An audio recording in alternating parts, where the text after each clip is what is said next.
Okay, today I'm going to show you how to use the rolling mill for your metals project. And you can actually use this to get texture on your pieces, or you can use this for the Mokume part of our soldering and bezel project. So that's a different technique in creating a texture within your metal, okay?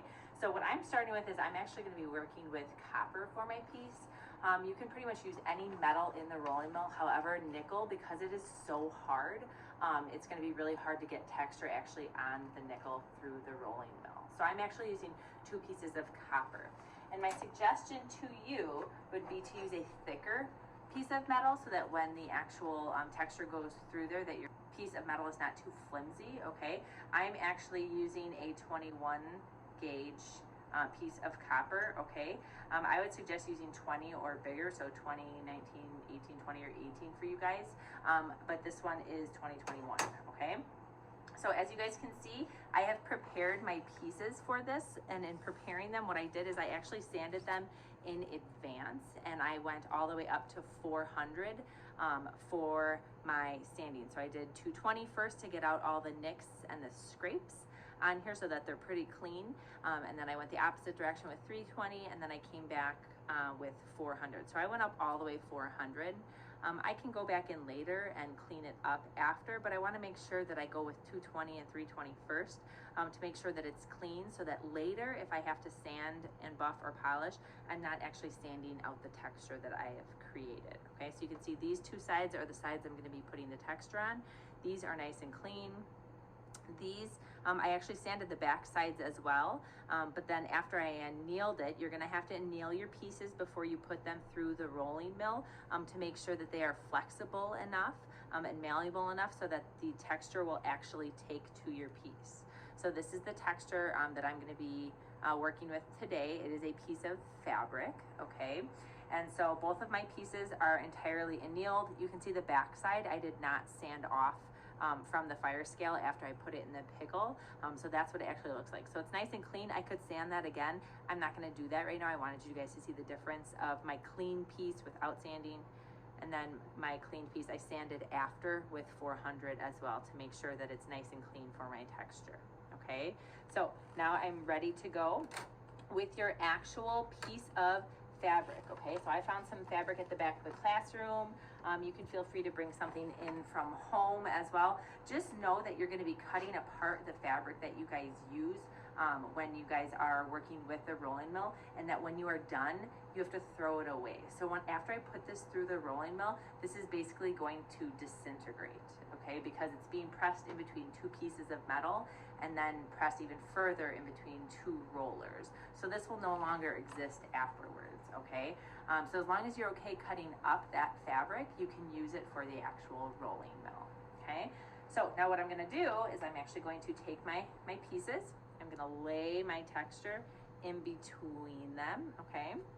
Both of the clean sides are touching each other, and I'm going to make a sandwich and line them up. And now I'm ready for my rolling mill. Okay, for a little introduction to our actual rolling mill, okay? This is the body of our rolling mill. This is our crank. If you actually take a look inside the rolling mill here, you're never going to want to put your fingers inside here. Right now, I've actually closed the mill, so you can see there's actually no gap in here. On top, there is an actual handle for you guys.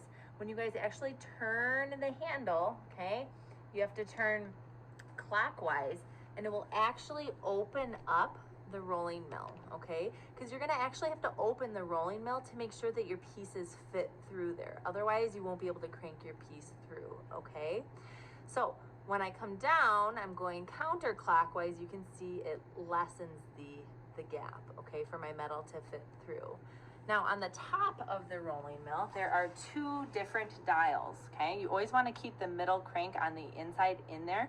You can turn 1 dial at a time, but what will happen is that will actually make the rolling mill slanted, which will not allow you to roll your piece through evenly. So the texture will appear on part of it, it won't appear on the other one, and it'll be extremely uneven, okay? If it ever seems uneven or it's not working, actually take this piece off, okay? And then what you can do, that would be how you would turn one and then the other. What I would actually do is crank down all the way so it's flat once again.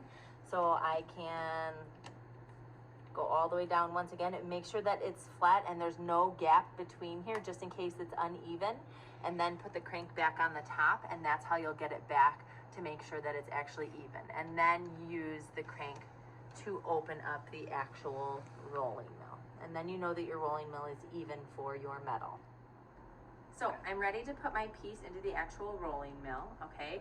So now when I actually put it into the rolling mill, it's a really tight fit. And then after that, I actually turned it another quarter of a turn, almost a half turn, to really make sure that it will impress that texture upon my metals. And I really wedged it in there. It's almost stuck. I can't push it anywhere, okay? So now what I'm gonna do is I'm gonna push.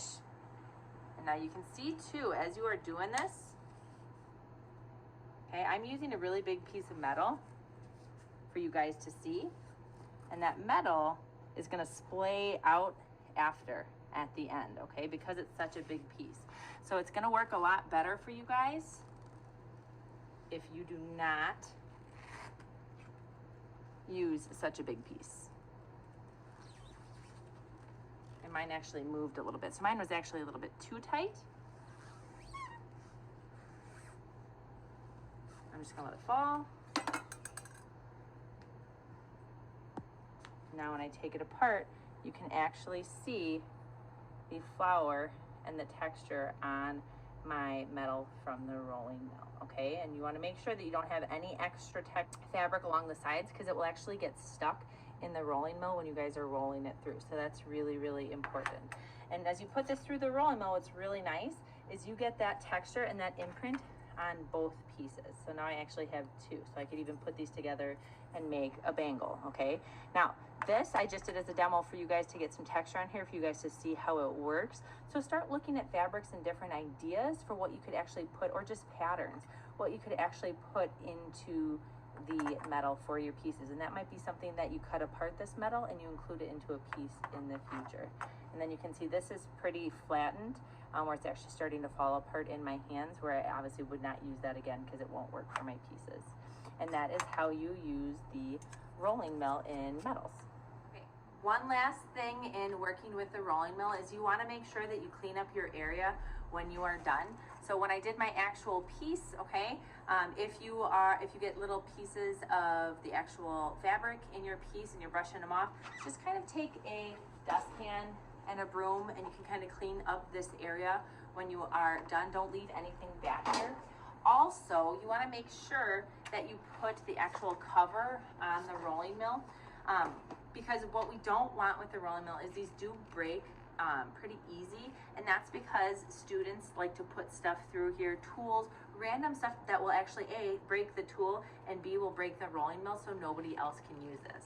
So if you actually look at the actual rollers on here, all of these marks are on here because somebody tried to roll something they weren't supposed to, okay? So you're only using this for your projects, you're only using this for texture on your metals or with Mokame, and then when you are done with it, you want to make sure that you actually cover the roller so that nobody else A, even knows this is here, or B, uses it and tries to break it, because then they kind of ruin it for the rest of the class. But this is back here at the back of the classroom, so that you can use it to add texture and kind of level up the design of your pieces.